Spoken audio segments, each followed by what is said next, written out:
Hello বন্ধুরা, শুভ সন্ধ্যা। আর আমার গলার আওয়াজ শুনে তো বুঝতেই পারছো, আজ 20 দিন হয়ে গেল, গলার অবস্থা খুবই খারাপ, তাই ভিডিও ছাড়তে পারছি না। আর আজকে যেহেতু সানডে, সবার বাড়িতেই মাংস হয়, তাই আমাদের বাড়িতেও মাংস হয়েছে।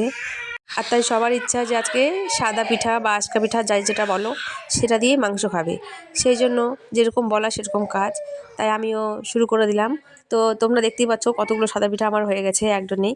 আর ছোটো ছোটো আর খুব নরম সফটও হয়েছে, কারণ এটা আমি বানিয়েছি এটা থেকে। যে যে দেখতে পাচ্ছ এটা হচ্ছে ধোসা তৈরি করার একটা জিনিস, যেটা আমি মিশো থেকে অর্ডার দিয়েছিলাম আর কিনে মিশো থেকে এটা এসছে। তো এটাতেই আমি তৈরি করে নিলাম সাদা পিঠে। আর এখানে সাদা পিঠের গোলা করেছি দেখতেই পাচ্ছ। আর খুব তাড়াতাড়ি অনেকগুলো পিঠেও হয়ে যাচ্ছে। আর আজকে ভিডিওটা এই পর্যন্তই। আর এখানে চাও বসিয়ে নিয়েছি, চা দিয়েও কিছুটা খাওয়া যাবে, আবার রাত্রে মাংস দিয়েও হবে। তো সবাই একটু লাইক কমেন্ট করে দিও প্লিজ। আজকের মতো এখানেই, সবাইকে টাটা।